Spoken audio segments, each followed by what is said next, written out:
बिस्मिल्लाहिर्रहमानिर्रहीम। अस्सलाम वालेकुम। इस उम्मीद और दुआ के साथ कि आप सब खैरियत से हों। खुदा हम सबको अपने हिफ्ज़ ईमान में रखे, आमीन। आज की वीडियो शुरू करते हैं। आज मैं बना रही हूँ बहुत मज़ेदार कैरेट केक।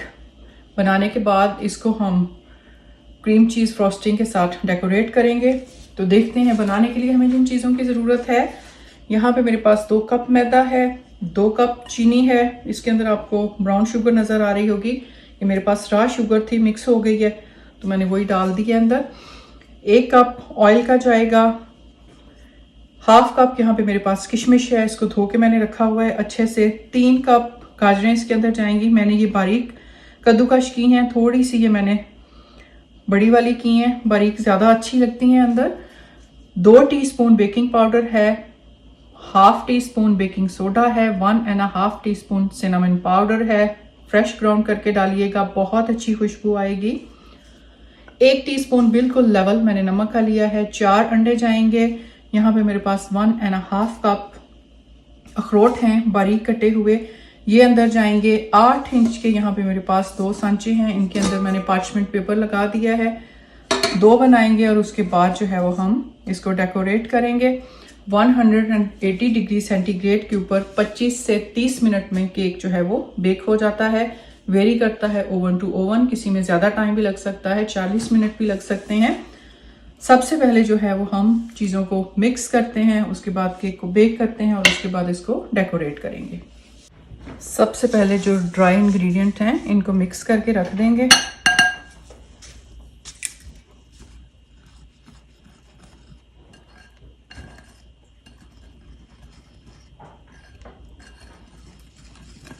सिनेमन की बहुत अच्छी खुशबू आ रही है।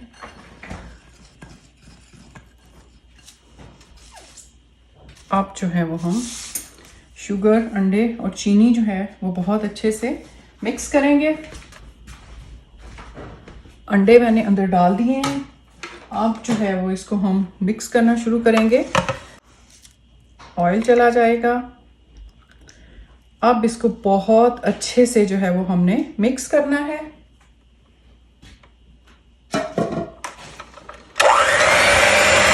थोड़ा टाइम लगेगा।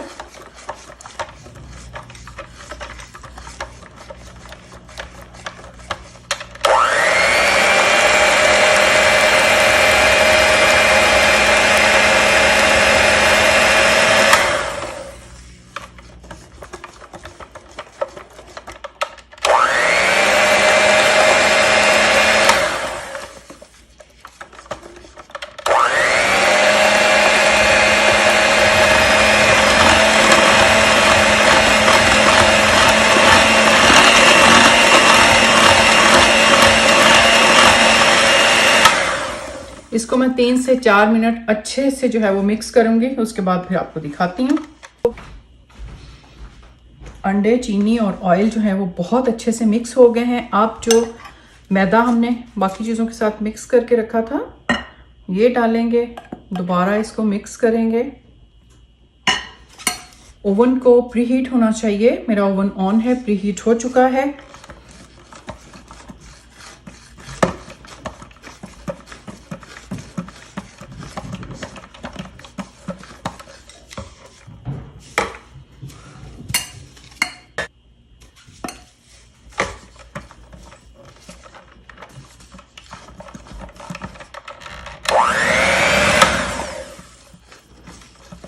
थोड़ा सा ऐसे मिक्स करेंगे ताकि ये उड़े ना।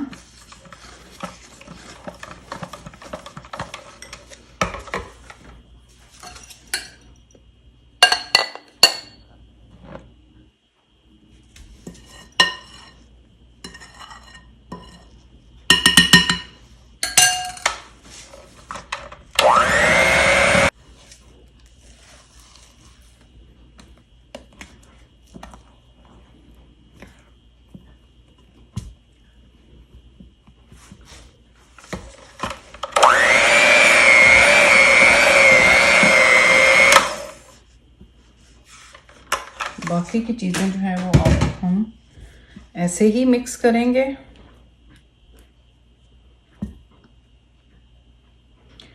इससे ये होता है बीटर के साथ कि आपका काम थोड़ा जो है वो जल्दी हो जाता है, ज़्यादा टाइम नहीं लगता है। अगर नहीं है तो इसका ये मतलब नहीं है कि हम बना नहीं सकते हैं कोई चीज़। इवन आप फोक के साथ भी इसको बना सकते हैं, फेंट के अच्छे से। थोड़ा टाइम लगेगा, एनर्जी लगेगी। अब जो मैंने अखरोट रखे हुए हैं, 1.5 कप मैं अखरोट डालूंगी अंदर।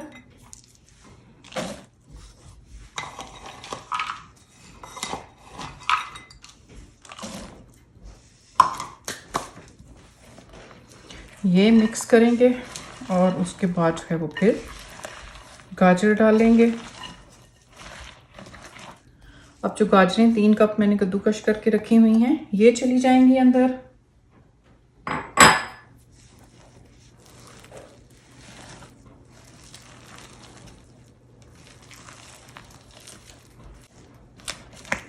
मिक्स हो गया है अच्छे से हमारा बैटर। अब जो है वो हम 2 हिस्सों में इसको डिवाइड करके जो मैंने सांचे रखे हुए हैं उनके अंदर डालते हैं। किशमिश डालने वाली रह गई थी, वो मैंने अब डाल दी है।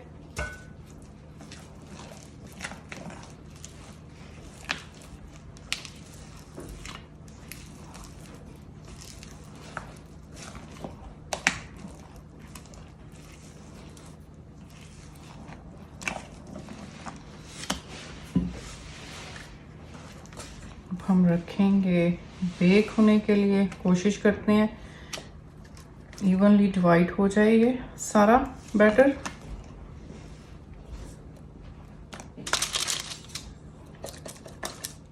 पार्चमेंट पेपर के ऊपर हल्का हल्का ऑयल लगा दीजिएगा।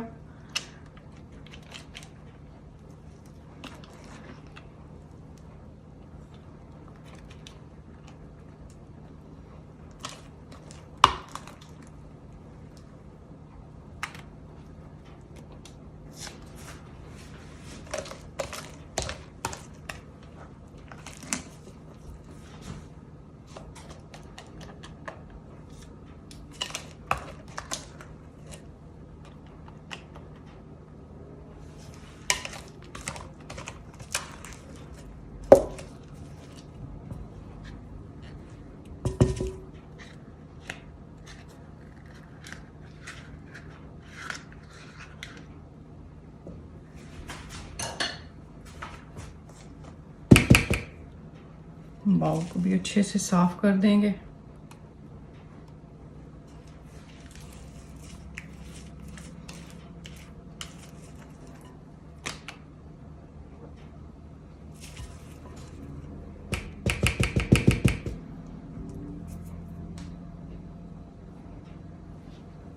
बैटर सांचों में चला गया है। अब इसको रखते हैं ओवन में बेक होने के लिए। इसको इस तरह से टैप कर दीजिएगा ताकि जो एयर अंदर है वो निकल जाए। ये देखें, बबल्स नजर आ रही होंगी आपको। चलें अब इसको रखते हैं ओवन में। केक बनने के लिए ओवन में चले गए हैं। 25 से 30 मिनट में ये बन जाएंगे। बनते हैं तो फिर आपको दिखाती हूँ। केक रेडी हो गए हैं। इनको 28 मिनट लगे हैं बेक होते हुए। देखें टूथपिक बिल्कुल साफ निकला, इसका मतलब है केक जो है वो बन चुके हैं। अब मैं इनको निकाल के रखूंगी ठंडा होने के लिए। केक मैंने ओवन से निकाल दिए थे, ठंडे हो गए हैं। यहाँ मैंने रख दिए एक दूसरे के ऊपर। अब जो है वो हमने क्रीम चीज़ की फ्रॉस्टिंग बनानी है। इसके लिए यहाँ पे मेरे पास 500 ग्राम ओरिजिनल क्रीम चीज़ है, अच्छी क्वालिटी की लीजिएगा। 200 ग्राम यहाँ पे मेरे पास बटर है। 1 टीस्पून इसमें वनीला एक्सट्रैक्ट का जाएगा। और हमें 5 से 6 कप आइसिंग शुगर चाहिए होगी। यहाँ मेरे पास पड़ी हुई है, जितनी मुझे ज़रूरत होगी उतनी मैं इसके लिए यूज़ करूँगी। यहाँ पे मैंने वॉलनट अखरोट रखे हुए हैं, इनको बारीक बारीक काट के ये केक की साइडों पे लगाएंगे। जब फ्रॉस्टिंग रेडी हो जाएगी तो फिर इसको हम जो है वो डेकोरेट करेंगे। तो सबसे पहले मैं बटर को मिक्स करती हूँ, उसके बाद फिर क्रीम चीज़ मिक्स करती हूँ। थोड़ा सा मिक्स हो जाता है तो फिर मैं आपको दिखाती हूँ।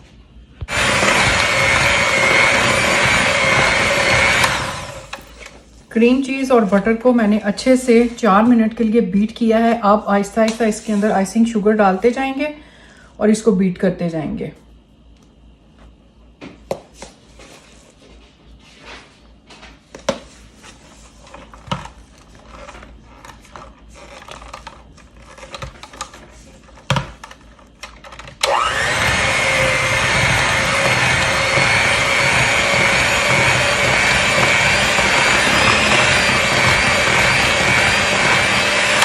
इसको ऐसे में अच्छे से बीट करूं, फिर आपको दिखाती हूँ। केक के ऊपर लगाने के लिए फ्रॉस्टिंग जो है वो रेडी हो गई है। इसके अंदर अब मैंने वनीला एसेंस डालना है और थोड़ा सा और बीट करना है, और उसके बाद जो है वो ये ऊपर लगाने के लिए रेडी है।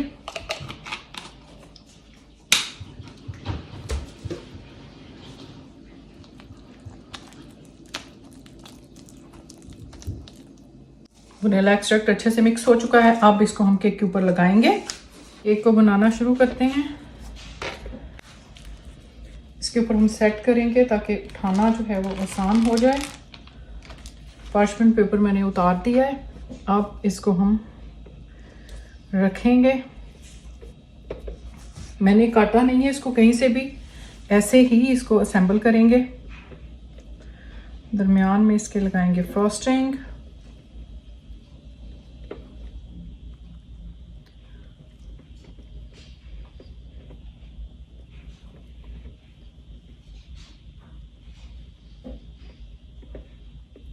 आपने ज़्यादा लगानी है तो ज़्यादा लगा सकते हैं, आपकी मर्ज़ी है।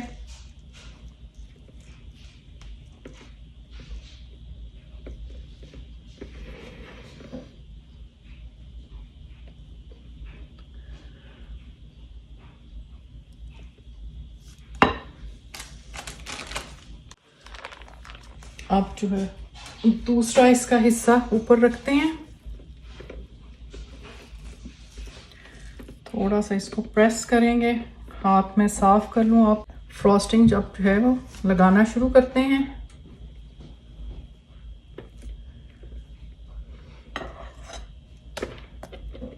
ऊपर भी लगाएंगे, साइडों पे भी लगाएंगे। अगर आपकी फ्रॉस्टिंग जो है वो बच जाती है तो बाद में आप इसको कहीं और यूज़ कर सकते हैं। इससे अगर आप ब्रेड टोस्ट करके उसके सैंडविच बनाएं तो बहुत मज़े के बनते हैं।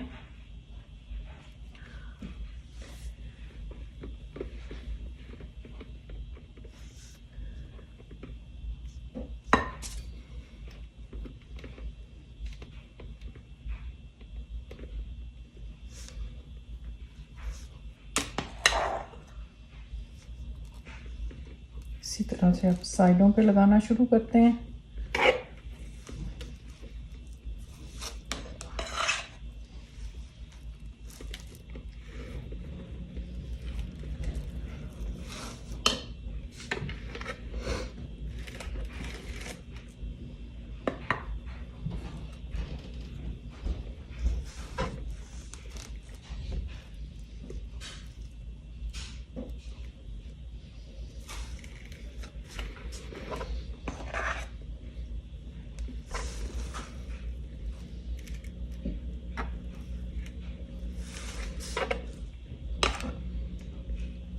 आराम से इसी तरह से मैं सारी लगा लूँ, फिर आपको दिखाती हूँ। क्रीम चीज़ फ्रॉस्टिंग मैंने लगा दी है केक के ऊपर। इसे हमने बहुत ज़्यादा नीट नहीं करना, ऊपर से इसको मैं बिल्कुल ऐसे ही छोड़ दूँगी। साइडों के ऊपर इसके मैं जो मैंने अखरोट रखे हुए हैं बारीक करके वो लगाने हैं। फ्रॉस्टिंग जो है वो रूम टेम्परेचर पे पड़ी रही थी थोड़ी देर के लिए। इसको मुझे फ्रिज में रखना चाहिए था, इसलिए बहुत ज़्यादा सॉफ्ट हो गई थी, प्रॉपर सेट नहीं हो रही थी। इसको मैंने फ्रिज में रखा है दोबारा, तो अब प्रॉपरली थोड़ी सी सेट हुई है। जो बची है उसको मैंने किसी और केक के लिए यूज़ कर लेना है। आपको नहीं चाहिए 1, 2 से 3 दिन के लिए आप इसको फ्रिज में रख सकते हैं, अदरवाइज इसको 1 वीक के लिए फ्रीज़ कर दीजिए। इस दौरान में आप कप केक्स, केक जो भी चीज़ बनाते हैं उसके लिए आप यूज़ कर सकते हैं। इसके अंदर आप फ्रूट काट के डाल सकते हैं, वो भी बहुत मज़े का आपका सैलेड या डेजर्ट जो भी आप इसको कह लें बन जाएगी। तो इसके आप साइडों के ऊपर जो है वो वॉलनट लगाना शुरू करते हैं।